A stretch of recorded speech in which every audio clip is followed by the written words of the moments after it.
Listen, I want to tell you a story. Once upon a time, there was a man named Ayub. He lived in a land called Uz. He was a pure-hearted, righteous man, devoted to God, and stayed away from evil. He was a good person, fair and just. He loved his children, cared for the poor, and praised my Father in everything he did. Yet, he faced a terrible tragedy, like a devastating storm had struck. In just one day, Ayub lost almost everything. His sons and daughters died in an accident. All his property, everything was taken away. His body was covered with sores and boils. Even his own friends started turning their backs on him. Everyone assumed he must have done something wrong. That's when all this happened. His wife even told him to curse God and die. But Job didn't curse God. He asked questions, he cried out, but he never lost his faith. And maybe right now, you're standing exactly where Job once stood, asking yourself the same thing. Listen, I want to tell you a story. Once upon a time, there was a man named Ayub.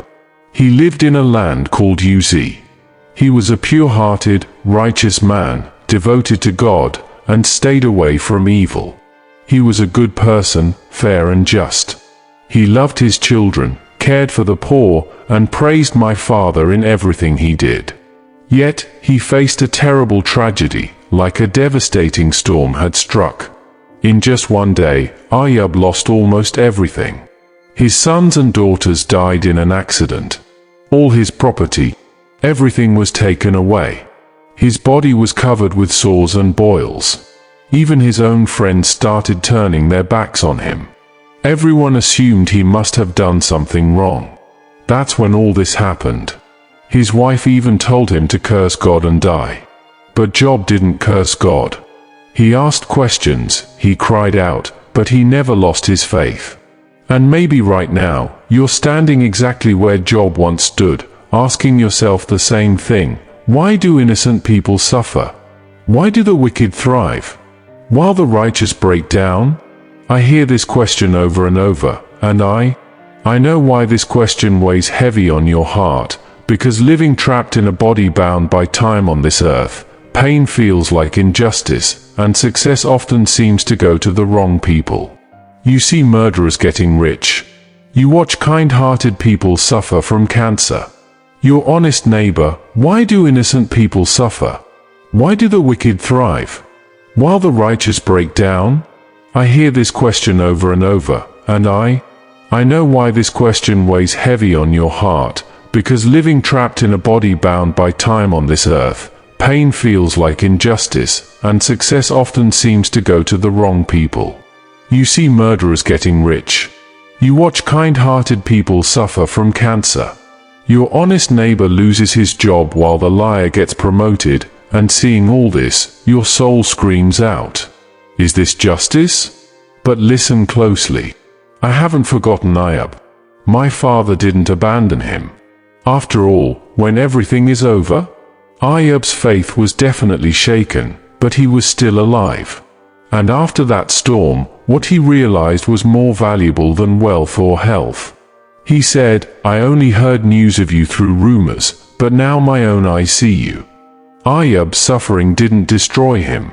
It revealed me to him. Look, my dear, Ayub's story isn't just written in some old book. That story is still being told today, in your life, in the tears of your neighbor, in the breaths of a child in the hospital, in the heart of every person lost in darkness. If you are still watching this video, then please give a like and subscribe to this channel so that you get such informative videos first. So let's start now. I'm muttering to myself. Why? Because I'll answer not with simple words, but with a truth that can hold your heart. But first, understand this: I see what you don't. I don't just see your pain, I see the purpose hidden within that pain. What feels like injustice today might be the reason for someone's soul to be set free tomorrow. When my Father created this world, He called it good. Not just okay or bearable, but good. A kind of good where children laugh without fear. Where lions and lambs lie down together. Where not a single tear falls without a reason. But true love can only exist when there's a choice. That's why humans were given free will. You weren't made to be puppets, but partners in love. But when the soul put ego above surrender, when violence was chosen over compassion, that's when the world started to break. Sin came in, along with pain, sickness, injustice, and death. This wasn't my plan.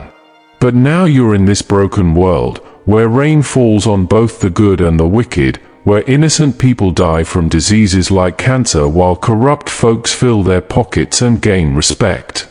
Now you come to me. You ask why I don't stop it? I can. I have, and I will again. But understand, if I wiped out all evil right now, I'd have to take away every free will. I wouldn't just remove what you call bad, but every heart that holds hatred, greed, or pride inside, every single one. My judgment is coming. But my mercy is holding back the sword for now. The Lord isn't slow in keeping his promise like some think.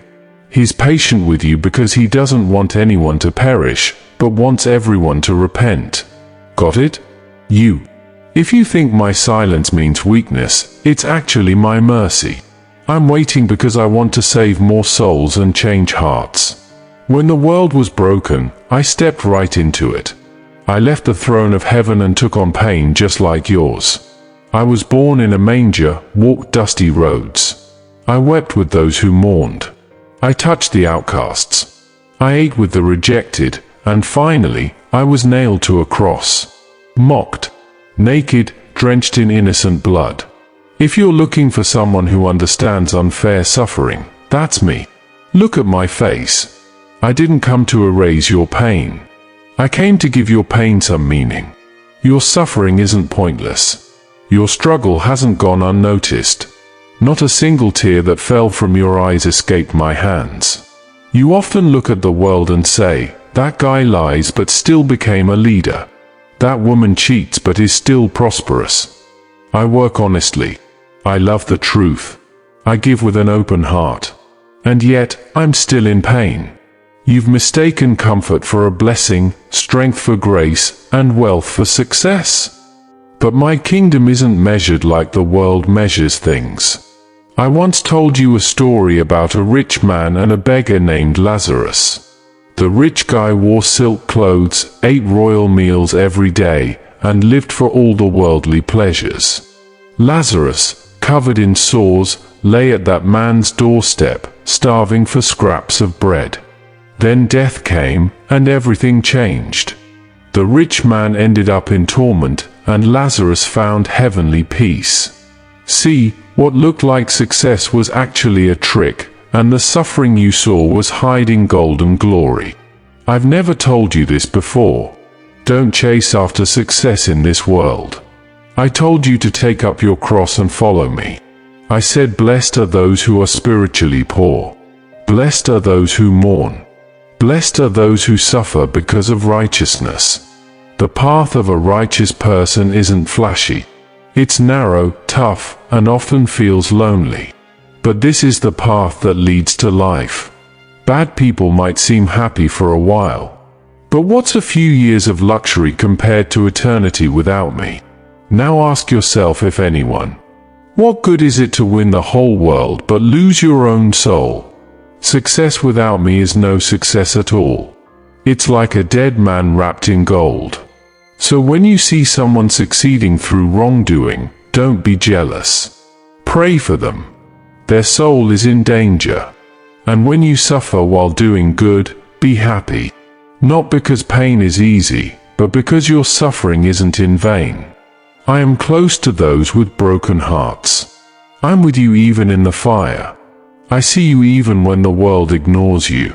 Even if no one on earth. I may not praise you, but in heaven, I'll crown you. My dear, you've journeyed with me through this question. Through the story of Job, through the truth of this broken world, and through the illusion the world calls success. Now come a little closer. Sit down and listen. You weren't made just for this moment. You were made for eternity. That's why pain cuts so deep, it doesn't belong in your soul. You weren't made for a world filled with sickness, betrayal, injustice, and death. That's not who you are inside. The pain you feel isn't weakness. It's a reminder of your true home. I'm preparing a place for you, a place where there will be no tears, where children won't die before their time, where no one will be alone. A place where the last will be first, where humble earth will have its rulers, and where lambs will reign forever. You ask me why the innocent suffer?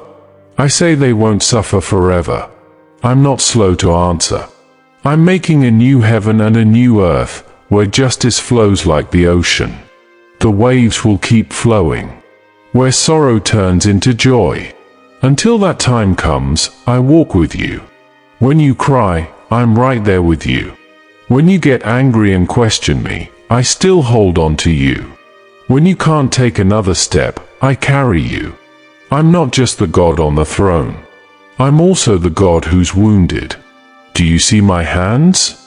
The wounds are still there because I want you to never forget. I was hurt too. Your pain is not in vain. You are not alone. You are remembered. I haven't left. You'll face hardships in this world, but keep your courage up. I've already overcome the world. So when everything feels upside down, when the bad rise high and the good fall, when life seems unfair and your heart breaks, look to me. Look at the cross, where the most innocent endured the greatest pain. Look at the empty tomb, where death tasted defeat. The story isn't over yet. The judge is coming, and for those who stand firm with me, a crown awaits. I see your tears. I honor your faith. And I promise you, the final chapter is going to be beautiful.